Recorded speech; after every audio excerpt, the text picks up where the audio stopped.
Greetings, denizens of the Empire. It's Jabara here. So, about a year and a half ago, Home Team History released a video about a potential indigenous writing system from Southern Africa, or more specifically, Zimbabwe. After watching this video, I was fascinated but at the same time skeptical. Early European explorers were notorious for overly embellishing their experiences in new places, and in regards to Zimbabwe, seeking some sort of connection with a non-African civilization, oftentimes as a way of discrediting any African Bantu ethnic groups as its builders. However, during my research for a Zimbabwe documentary that I was making, I found something quite compelling. Something that shows me that there may very well indeed have been an indigenous Zimbabwe writing system.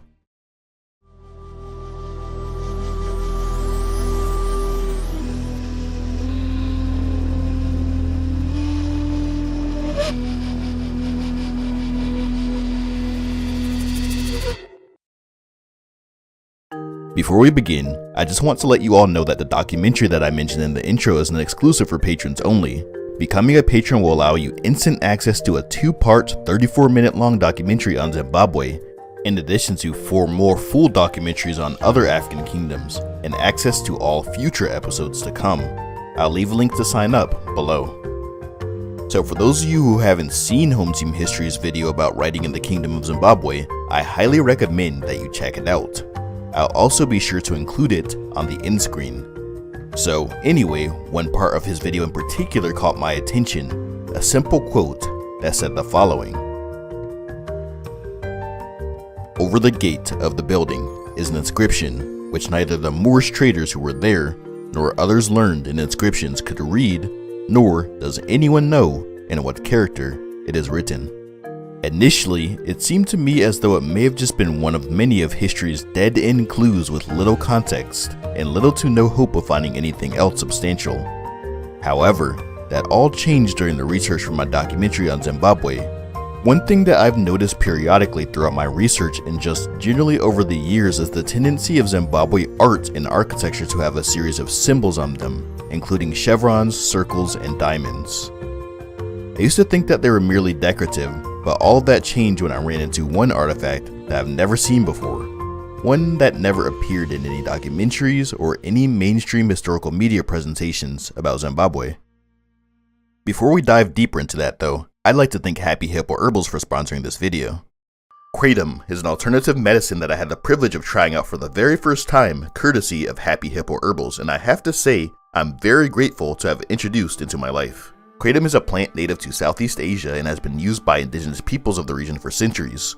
After trying it out for myself, the best way I can describe its effect on me is a combination of feeling relaxed and mellow, all the while feeling focused and energetic. Similar to the energetic effects of coffee or tea, except feeling generally calm and content at the same time, and without crashing or feeling dehydrated afterwards. I pretty much just stop focusing on problems, have a general sense of well-being, and just overall happy vibes without feeling overwhelmed.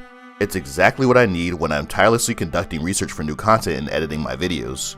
Bear in mind, however, that Kratom is a lifestyle product that is unregulated by the FDA, so it's important to do your own research about the benefits and the risks. So just like anything else, controlling portions and being responsible are really all there is to it. I can confidently tell you, however, that it works great for me and I highly recommend it. You can receive a 15% discount on all Happy Hippo Herbals products using my referral link down below or my coupon code FN10 at checkout. It'll definitely help to bring some positivity into your life, all the while helping support my channel. So anyway, back to the video.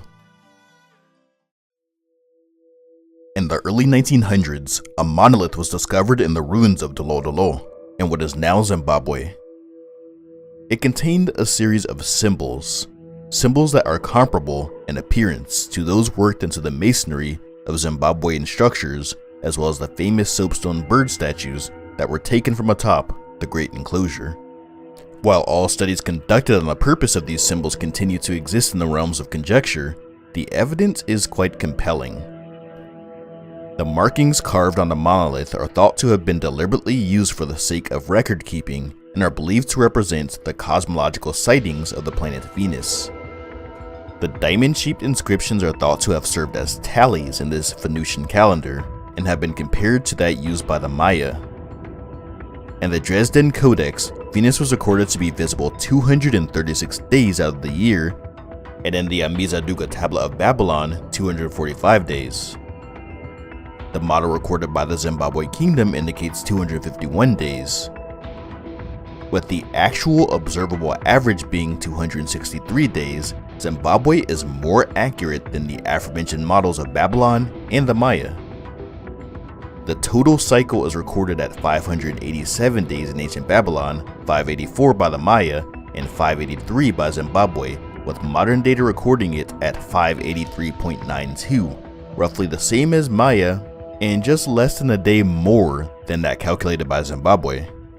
So, in conclusion, while there is no definitive evidence that the strange writing script described by João de Barros ever existed, or that was linked with the monolith described, it is important to note that much of Zimbabwe's pre-colonial history was deliberately erased or suppressed by the Rhodesian colonial administration throughout the 20th century, in an effort to perpetuate a narrative for purposes of propaganda.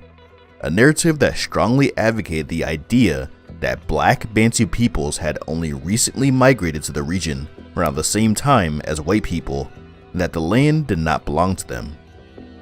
A narrative that also claimed that Bantu blacks were too primitive to have built civilizations, cultural practices, or architectural masterpieces as sophisticated as those found in Zimbabwe, and that the only explanation rested in civilizations outside of Africa, with theories of Prester John, Arab immigrants, ancient Egyptians, and King Solomon being the most commonly accepted by the general public as the founders of Zimbabwean civilizations. Guy Gardner's team, for example, unscrupulously dumped several meters worth of archaeological deposit off the top of Mapungubwe Hill, bucket by bucket. This effectively erased several centuries worth of history that can never ever be recovered. Guy Gardner justified this with the following reasons. Here was such a confused jumble of ruined dwellings, fallen stonework, inextricably mixed with broken pottery and other artifacts, that no reliable stratigraphy was discernible. Wisely, no attempt at such an analysis was made when compiling the first volume. Fortunately, thanks to the work of more progressive archaeologists of the time, like David MacGyver and Gertrude Caton Thompson, much of the archaeological record was preserved and cataloged properly, giving credit to its indigenous Shona builders. Hopefully in the future, their work continues to be followed up on, and we can learn more about these mysterious symbols and potential writing systems of this native African civilization.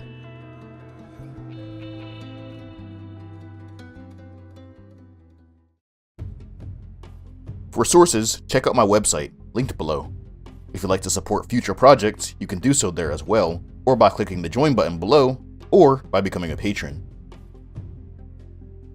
I hope you all enjoyed the video. Thanks for watching as usual, and always remember, we don't come from nothing.